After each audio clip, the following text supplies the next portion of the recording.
Howdy folks, it's Meandering Mike in the man cave of madness. It's midnight-ish, roughly. We're finally getting a chance to get back to Genesis, Empires and Kingdoms of the Ancient Middle East. That's a GMT game. Designer Richard Berg. So we are doing here, I believe it's scenario number 7, which is the Hittites versus the Mitanni. We did a little rule review for the standard rules. We covered most of them. There's certain things we did not get to yet, such as advanced features that weren't in the introductory scenario, such as interception during movement and combat, and the intricacies of fighting with chariots and things like that. Special rules on withdrawal before battle and retreat during battle and all that cool stuff.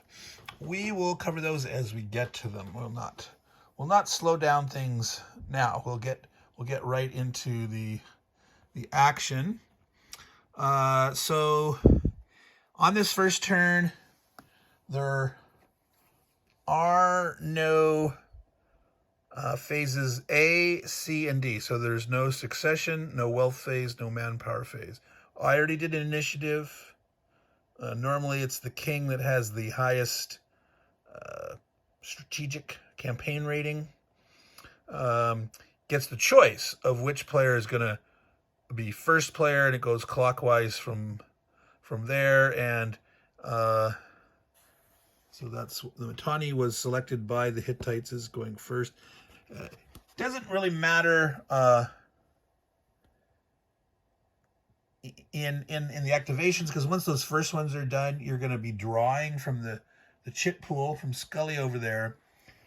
But during things such as the wealth and manpower phase, it can be advantage to go later so that you can watch and see what the other person did. For example, in their turn, as a person maybe is trying to collect tribute and maybe some cities revolted or something, on your turn you can make some decisions, maybe like, I'm going to not be so aggressive trying to gain money, or maybe in their wealth and phase they did a lot because they're think they're trying to build chariots or something. You might elect to decrease or increase your aggressiveness of collecting tribute, etc., and seeing who raises certain units in the manpower phase, having had someone else go first. You'll know, how many chariots did they build? So let's get to it here. So again, it is the Mitanni's first activation. Now, according to the rules, you're supposed to start with one card each, and then at each activation, you pay your 1 silver and you draw your card, and you have to pay that silver to be able to keep or use the card and to be able to do any activation. So as we mentioned before, make sure you keep enough silver on hand to be able to draw your cards. Now, you need to look at this time to see what your card is, because if it's a play, you'll need to do that right away. I haven't looked at them yet, just to surprise myself. So this is a hold in the hand card. Amun-Ra, he can cancel a card played by another player. So it's kind of an interrupted. No, not going to happen. So technically I'm not going to look at that one yet. Well, I should, because if the Mitanni player is doing something, this guy might have a card that can cancel it, and he might do it. So, but I won't have the Mitanni use the knowledge of what card this guy has. Astarte, Powerful Goddesses. Whoa, this is a play when drawn. So this will happen at the beginning of the Hittites' turn, because at the initial draw, cards are, as soon as you get your first activation, that goes into play, and then he'll draw one also. So we're back to the Mitanni. He's going to spend 1 silver, all right, to draw a new card. He drew the same thing. All right. Now, I don't know if these both are identical effects or not. The player must pay 1 silver for each of his controlled home kitty spaces without a monument. Okay, so I think I mentioned in the the rules before that monuments can be good and bad. They're good for victory points at the end of the game. You know, the more monuments have, it's 1 victory point each. But there's some cards that are like bad if you have lots of monuments, and this is a good because you pay for the ones that aren't doing proper homage to the gods. Holy moly. It can be bad. You can lose a bunch of inventory if you can't pay. So we are looking for monuments. I think we mentioned that this guy only has one. So out of his 1, 2, 3, 4, 5, 6 home cities, he only has 1 monument. So here are 5 monuments without, or excuse me, 5 cities without monument. He is burning through 5 silver just because of this nasty card. Remember when I was mentioning how important it is to keep a reserve in your treasury? This is why. You know, if you only had, oh, I've got 4 silver left to pay for my 4 activations, boom, you would lose all that, and you would not have anything left. So keep money in your treasury. Okay, so I'm going to make a discard pile here. This is, remember, all this Egypt stuff's out of play. These 3 yellow guys are sort of like showing the border, saying all this is out of play. And remember that this is considered a gray independent. The purple's out of play. The Babylon down there in Elam, those are out of play. This guy is in play. The orange minor kingdom, the Arzawa. All right. So that was his nasty card. And remember what it said here on this? You can't use it to cancel your own card. Card played by another player. All right, so he couldn't save himself from that. So now we're into that's the payment segment, the card segment. Okay, here he paid the 1, he drew the card. We followed along. All right, now it's an action segment. So remember, you got a major move, 2 minors, 1 recruit, in any order. And you can play cards if payment was made. All right? So, the Mitanni, obviously, holy moly, I need to build more monuments. He's also want to replenish the treasury. So it'd be nice to capture rich cities. Now, he does have this nice little wimpy city here that has 3 wealth, and that's like the golden ore mine. There are some cards that give you points for those if you control them, or can trace a trade route to uncontrolled ones. So, you know, he controls this. These are out here uncontrolled, but potentially the Hittite can trace a trade route as long as you can go through, you know, transit spaces and independent cities. You know, if someone else controlled this, you couldn't trace through it, but the Hittites potentially has some extra wealth there. But back to the Tony, I'm meandering, discussing strategy and thoughts. So certainly, man, so how much does he have left right now? He's got 10. There's going to be 3 more activations. Monuments cost money. Now, just so you know, each turn, this discard deck gets shuffled back in. You can keep up to 3 cards in your hand, but at the end of a turn, you discard all but 1. You get to keep 1. Everything gets all shuffled back. So all that set of cards can keep recycling. So these can keep coming up basically once a turn. And as we sort of saw here, there's another one. There's at least 2 of these Arte cards. So that's going to happen. Happen to both guys. But for the future now, that's only a 1. Is there any low-hanging fruit? Easy to hit. This is a 3, strength 3, well, 4. See, this is going to be a point of contention and fighting here. The thing is, do they want to start fighting over it right away? That glare is there, see. He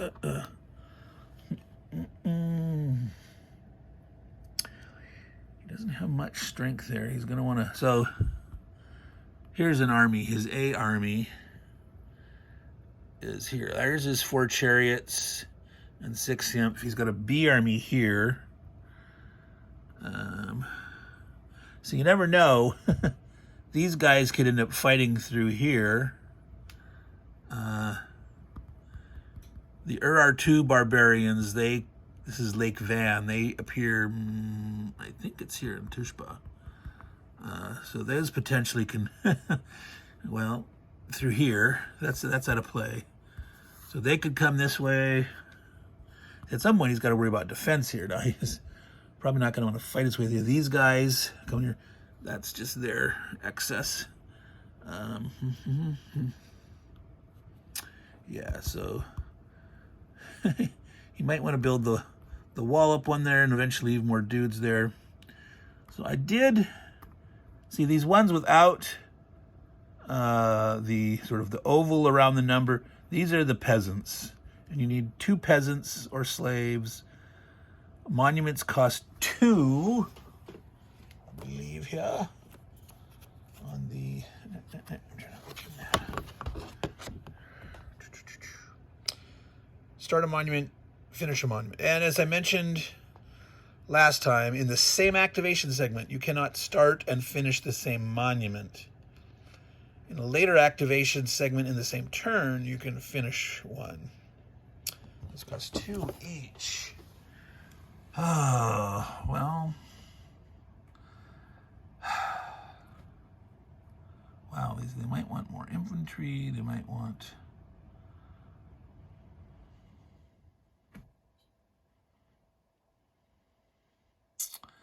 Wow. I don't know. Do they have to be bold? Bold, bold, bold. Does he have any? Gonna want to leave some behind. He may want to... 3. Well, I'm going to get at least one start. So I'm going to do one. Don't want to dither-dather too much here. You want to see some action. So we're going to start a monument. So we have the under construction, there you can see that, under construction side for a monument. That cost us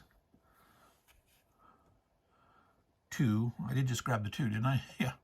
Yeah, we're at 10, we went down. Okay, so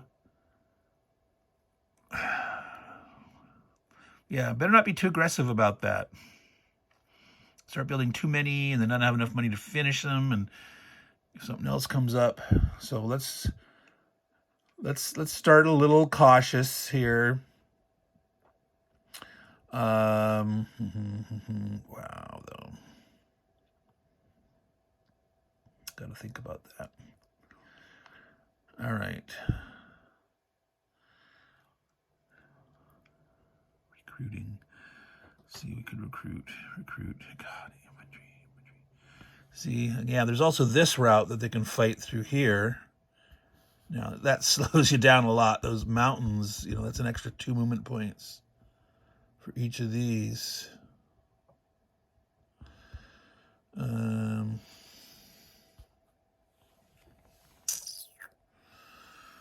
Now, he doesn't have a lot here. He has to get through there. Yeah, I think... Let's be bold. Let's go after this. We're going to leave behind 1 infantry. Now, you technically don't have to leave troops behind in your home cities. Like you did in the introductory scenario. Sargon had to keep guys behind to control them for the purposes of that scenario. This one you don't. However, I'm reluctant to denude the backfield too much in case barbarians do show up, or they to have these. I can do the minor moves to move guys around and decide which way to go. So I'm going to leave a dude behind. I'm going to take the army with me, including the chariots. And the plan is to head this way, pick up this army. We're going to go in here and try to smack on this. So how far we actually get in that endeavor is going to depend on how good of a movement roll we got. Our little king here only has a 2 campaign rating. I like to call it a strategic rating because this little black number is his tactical rating. So not only tactical and strategic, but they're calling it the campaign rating, I believe. So we get a die 6. This is the major move. You get a die 6. You get to add your king's strategic rating to it. So ideally, if we have 1, 2, pick them up 3, 4, 5. So if we can roll a 3 or bigger, adding 2, 6, 8. Oh, nice. He likes that. All right. That gives him some working room. All right. So he is going to go 1, 2, pick that up 3. So you've expended 1, 2, 3. All right. Now you can drop guys off without. Oh, that's right. Was we gonna? So how much is in B? That's 5, 11 infantry and 4 chariots. I think that's good enough. We have enough that we could potentially hit this twice. That's a 4. Remember, it's a circle by itself is 1 strength. The double circle is 2. A single square is 3. Double square is 4. And I've got it covered up in here. Babylon. So this double square with the 4 towers. Troy. There, it looks like that. That's 5. That's the highest you can get. Except you can, remember, grow your walls. You can build them up 1 bigger than the printed max. So potentially, you could have a 6 strength Troy or Babylon.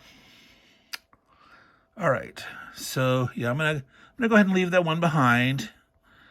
I'm gonna be a little conservatively that way. All right. So now we're moving in. Now again, one of the mistakes that I had said before in the introductory game is if you're moving into a city that you don't control, you must also have enough movement to be able to attack it. So if you only had 1 movement place, you couldn't go from here to here. You have to have the one to attack. So we're moving in. Now, as we move in here, interception rules allows you to intercept adjacent moving armies. He could elect to intercept to here. So saying they're moving into the area, I want to attack them out there. But he's only got 4 guys. He doesn't have his king. This is, it's like, he doesn't necessarily know exactly what's coming in at him, but it's like, yeah, that's not a good idea. And depending if you had a big reaction force and you're saying, hey, I want to try to pounce on somebody, you could do that. And you may, for example, if you had a lot of chariots here, you might want to intercept, because if you let the guy get in the city and then you come to attack, he could defend inside the city and the chariots can't fight. Chariots only fight outside the cities. But with only 4 guys, no, he's not going to try to intercept. And the odds are very slim. We'll go into more detail on the chance of intercepting. It's based on, are you intercepting from a city? You get a bonus. Or if you intercepting into a friendly city. So like, if the Hittites already controlled this, maybe had like 1 peasant defending it, these guys came to attack, these guys could try to intercept to hit the incoming Mitanni, and because they're going into a friendly city to intercept, you'd get another bigger bonus, and you also can add your king's, I believe it's our tactical rating, I'll have to double check that, to the interception die roll. And you have to roll 2 dice, you have to roll a 12. You have to roll box cards, basically, to intercept, but potentially with 1, 2, 3 different kind of bonuses. All right, but these guys are coming in. So that was 5 to there, 1, 2 more. So we're down to 3 left for that stack. But we have basically laid siege to the city. The city, being neutral, has no armies, but it has its 4 strength. So we were doing our battle. The chariots do not apply at all because we're attacking a city. It also is true of attacking the mountains. If you're fighting in the mountains, whether it's a mountain city like these or a mountain transit space, chariots, no fight. Okay, but we have 6, 5, 11 strength points. Okay, so it's 11 versus 4. So I'll pull out my charts here that I have handy dandy. 11 versus the 4 column. So that's 3 shifts in favor of the larger force. You see there? All right. Plus, he has a king with a 1. So the 4 total shifts. Okay. So we're going to do the attacking force is the brown one. Sometimes I switch which is defense or attack. In this case, I'm going to use the bigger die, the brown one. So this is the Mitanni attacking force, and they're going to have 4 total shifts. And the defender has their black die, 2 and 2. All right. So to defeat a 4 wall in 1 hit now, what I did here is I put some marks on my percentage loss chart. See those circles? So you read across a 1 strength wall, the BP totals, okay?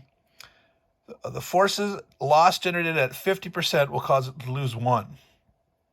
Okay, so 50% or more will kill 1. If you don't get that, you kill nothing. Okay, you bounce.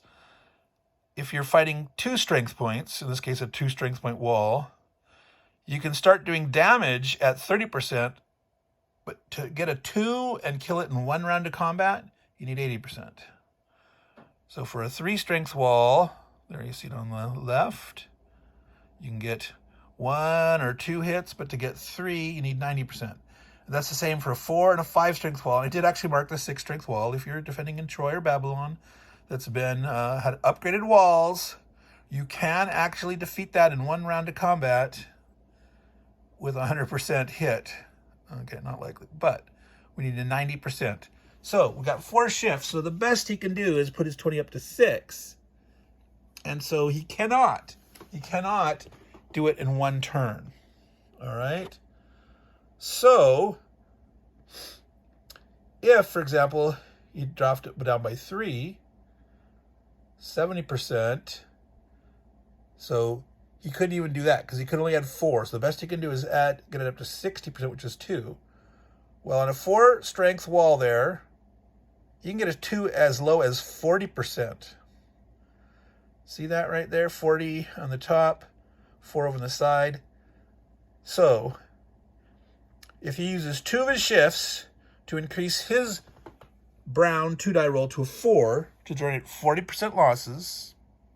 I'm spending this in detail because this is a critical thing to understand, this loss ratio chart, and when you want to adjust what way or another. So in this case, by applying 2 shifts, making it a 4, 40%, he'll kill 2 off the wall. He can shift the enemies down to a 0. He'll take no losses, and he'll be halfway home. All right?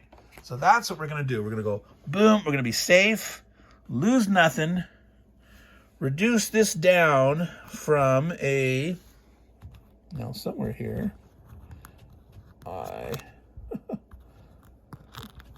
do I only have 1 and 2 strength walls?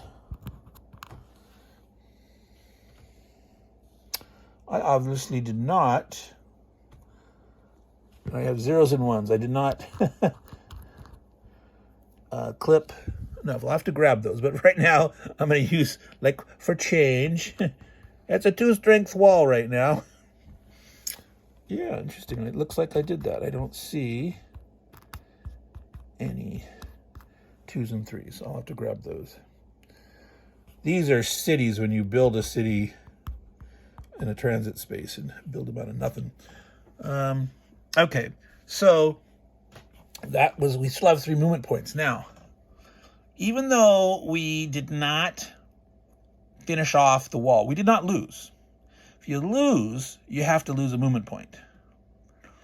And if you lose, you have to go back to where you came from. You have to, what was it? The term was it? Not reset, regroup. But here we don't have to. We can stay there and keep fighting because we have more movement points. So we're going to do that. So now we're going to attack again. And now it's much better because we still have our 11 strength, but now the wall's reduced. It's only a 2. So if we get the nice odds chart again, and we look at the top as a 2, the weaker force, our 11, is now getting 5 shifts instead of the 2 shifts we're getting against the 4 strength. So we have 5 shifts plus 1 for our king is 6 total shifts, and we only have 2 more wall strength left. So we have 6 shifts, and we only have to kill off 2 more wall strength points. So we need an 80. So if we roll a 1, we can't kill him off this turn. Okay, but we still have more movement points. We could do it again. So safety-wise, we can get lucky. We can do enough. We can finish it off. All right, but we have 6 shifts now instead of just 4. Okay, wow, big time blast, but we are facing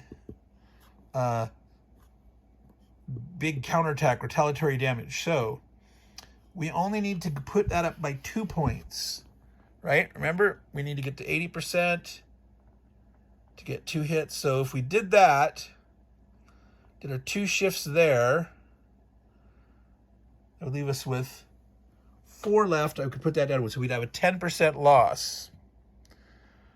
10% of our force of 11, and it's the force that's fighting. So the chariots are not included, and so our 11, we would lose 1 at a 10% loss. Now, the question is, do we instead say, hey, I'm not going to put any shifts in attack, I'm going to put it all against him, put that down, 5 shifts, so that I take no damage, and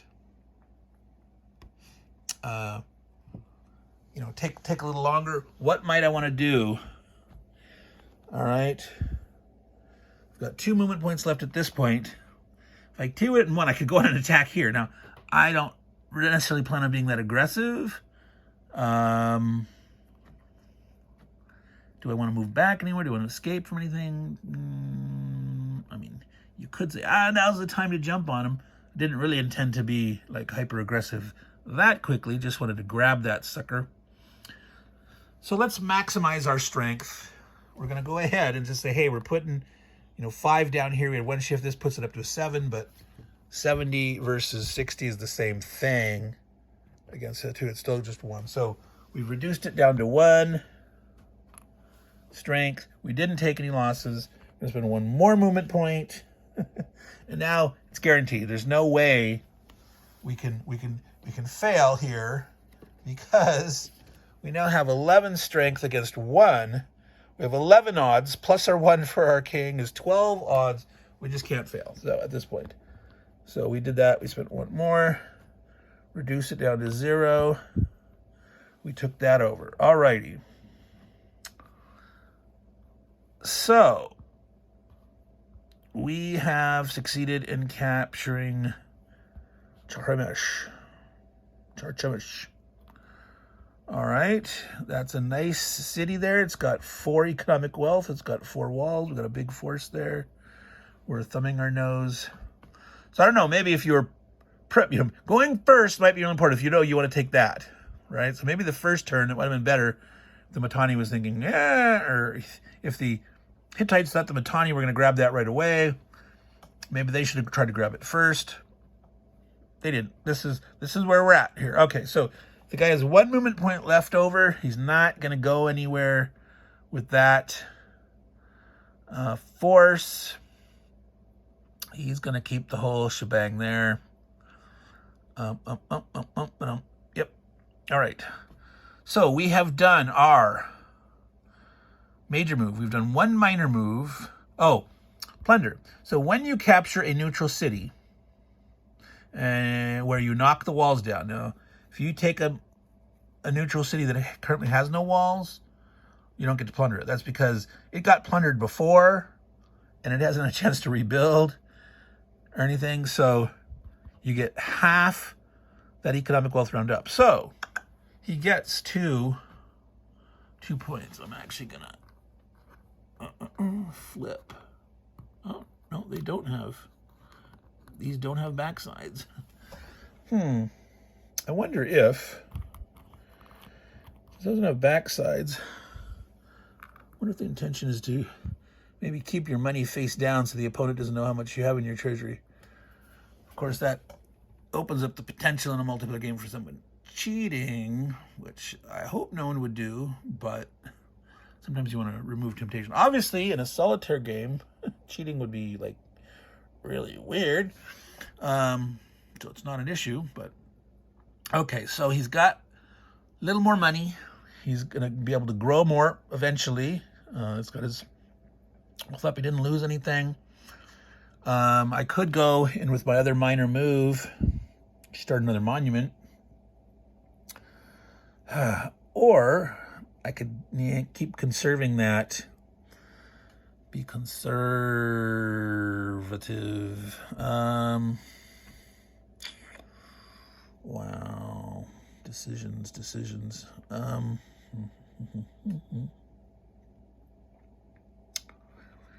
Yeah.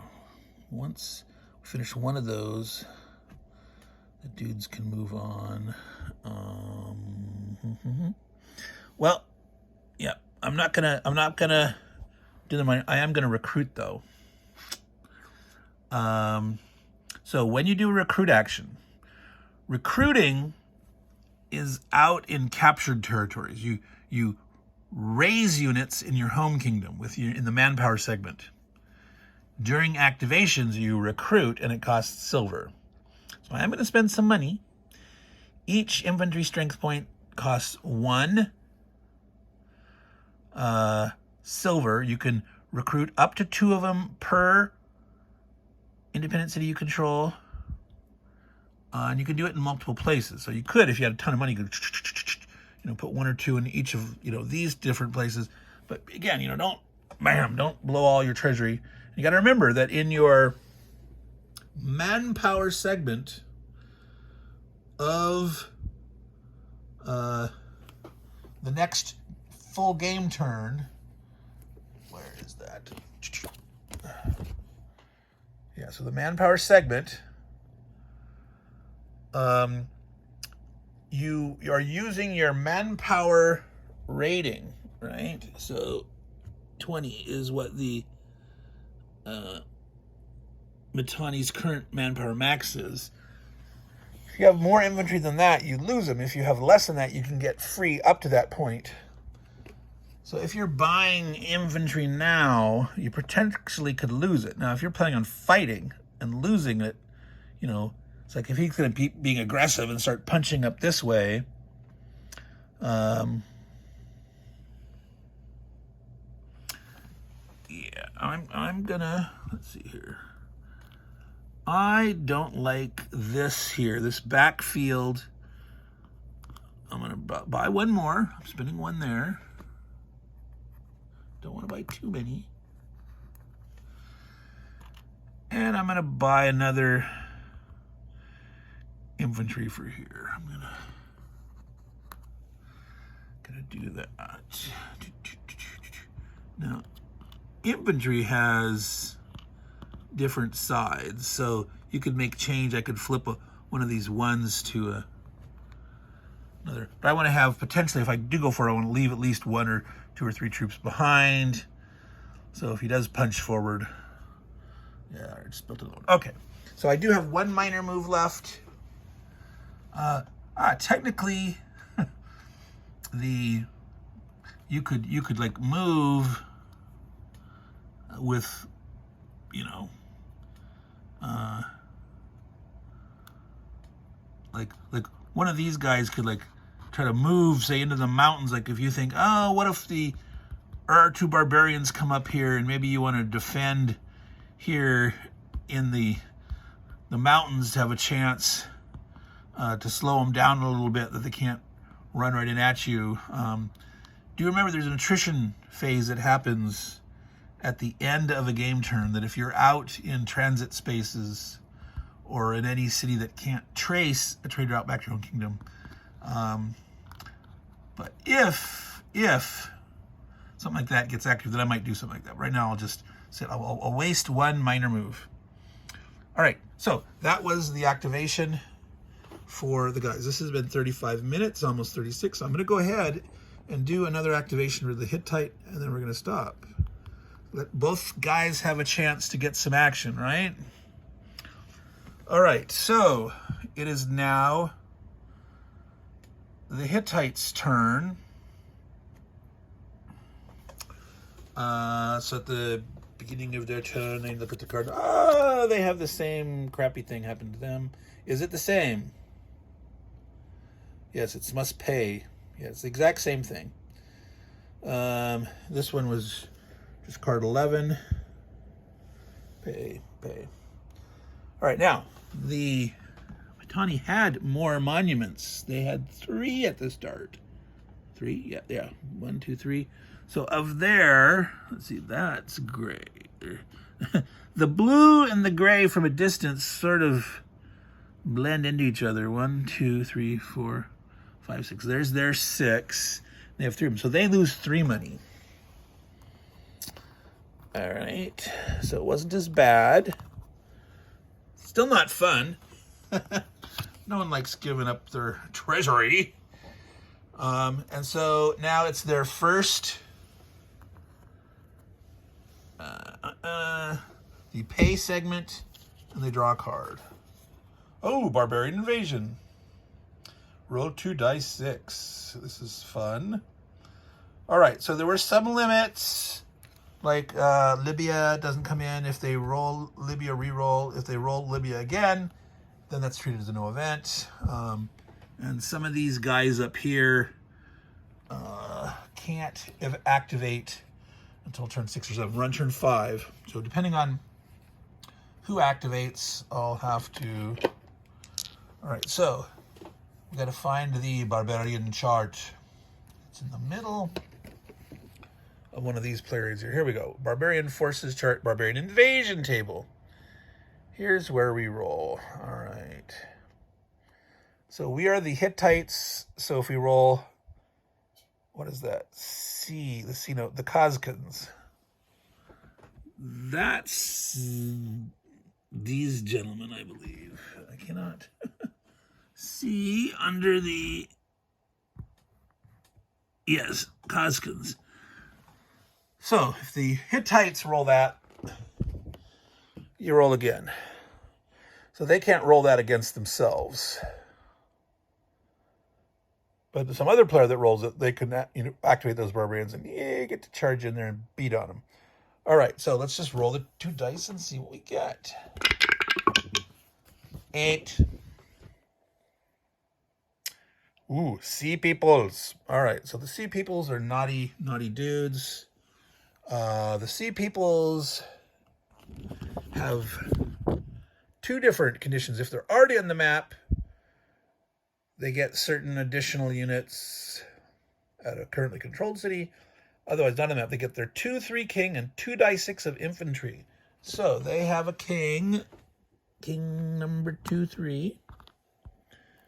All right. They're going to get activation marker. So I believe they get an initial attack by this player who rolled this event, and they get an activation put in the cup. So they will get another turn at some point. So boom, that's in the cup. And 2 die 6 infantry. All right, ready? Boom. Oh, 11. Now, sea peoples are already like really beastly, nasty dudes because they get a +2 shifts. That's what this +2 up here means. No matter where they're fighting, just being around, they get +2.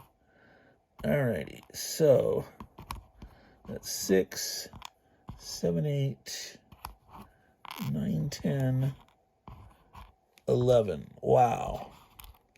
All right, and then this marker here is showing that who controls. So right now, we're putting it here on the Hittites. At this time, the Hittites are controlling them. It is possible that that can shift when another player rolls them. It can go back and forth. So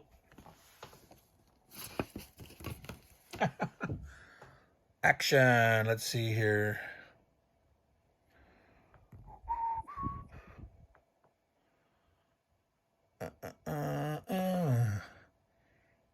You come on at any port city. Note A must. No, come on. Must be attacked if occupied. Wow. Yeah. So I guess that means if there was a port in play, so I guess they could maybe land here and just take it. But obviously the Hittites don't want him over here, right? This is their port, right? So of course, this is landing here. Now this is a big force. That's all together. This is almost like, hey, I need a force marker for, I could sort of do that, just have the king here and say, right now that's that stack until they start to move and drop people off and stuff. All right, so so I guess believe they land and they have a combat. Now, what did it say? Must 11.14. All right, so this is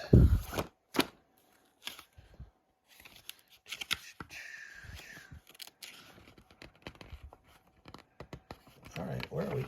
Come on.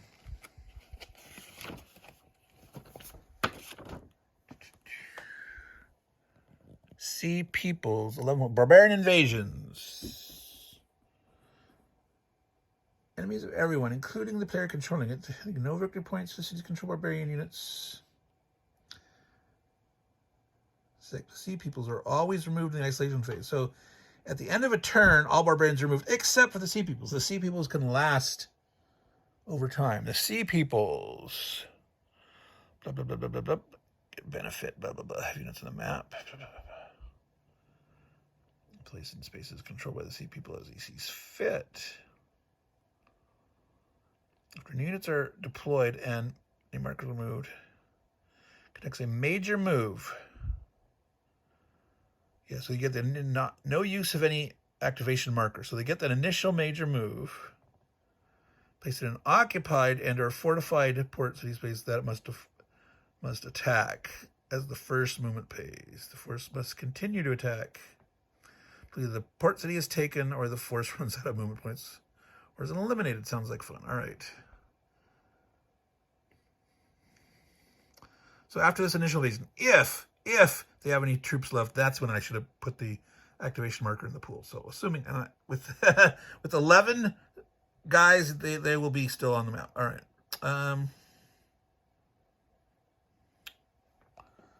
So technically,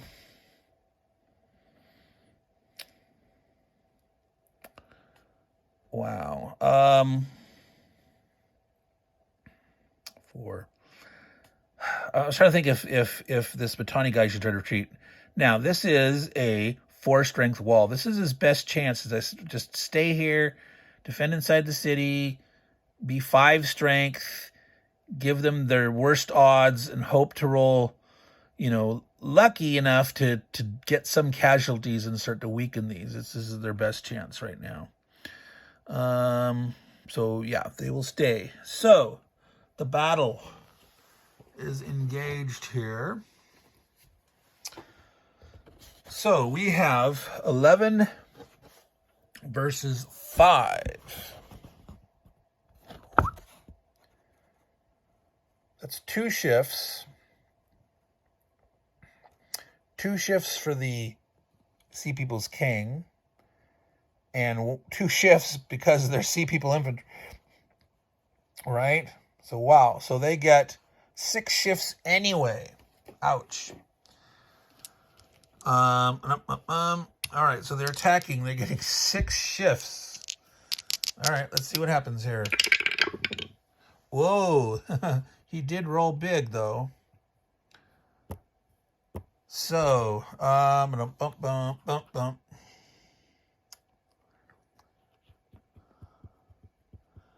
Oh, I should roll. How many movement points? Yeah, we use the leafy die. That the attacking 3 plus 3 for his king, so 6. So they have 6. So they've attacked. They spent 1. All right. So. So back. Whoops. That's what we'd rolled, right? I think it was 4. Wasn't it 4? I hope it didn't flip over. No, that was a 6. I don't remember what that was. We didn't knock it over.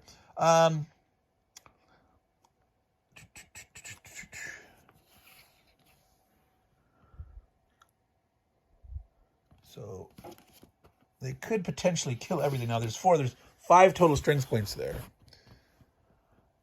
To kill all 5, you'd only need 90% because when it rounds up, the 4 wall plus the 1 dude. So you could put 5 shifts there and put that by 1, but then you still be half your force. So they would have not much left to keep spanking. So obviously we don't want to do that. The other approach would be, take it all the way down. Take all 6 shifts here down to 0 to lose nothing. And leave that at a 4. 40% of his 11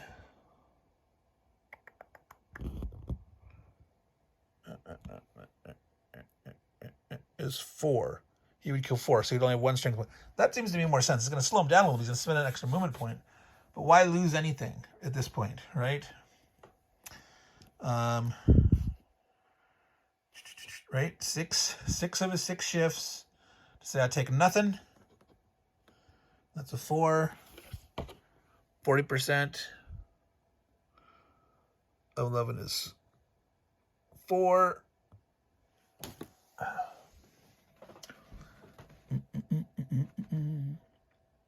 Well, I suppose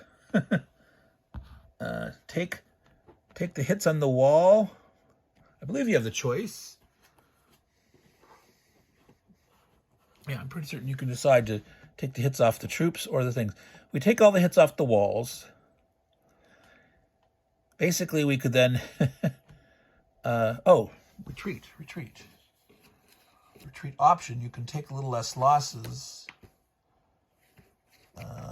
No, you can't retreat from a wall. If you're in the wall, you cannot retreat. That's the one advantage of fighting on the outside, is you can retreat. Am I right?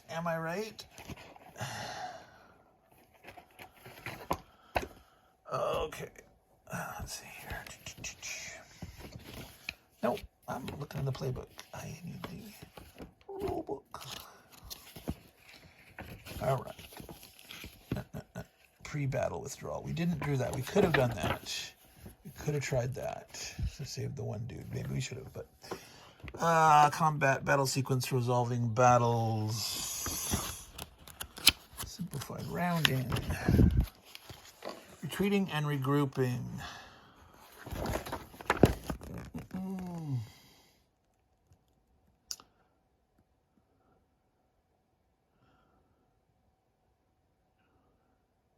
cannot voluntarily retreat or be forced to if you use the city in defense.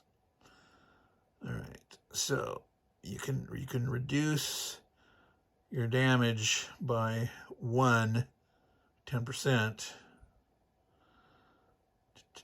but we use the city, so no, he cannot. He cannot.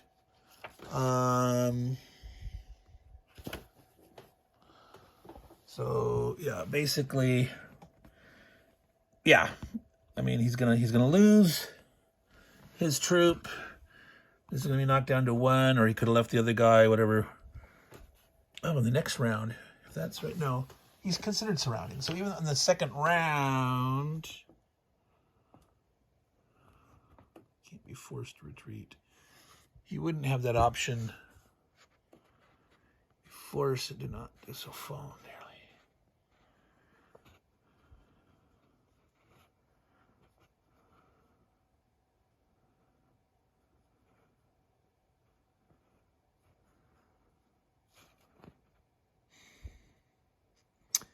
That's the question. If you elected to use the defense, are you forced to on subsequent rounds, or could you then come out of the city and then try to retreat? I would say they've surrounded you basically. You know, you elected to retreat into the city, so I'm gonna play it that way. I can do that later. So they'll have lost nothing. They'll lost their 4. They're there. Then they'll have to spend another movement point, and then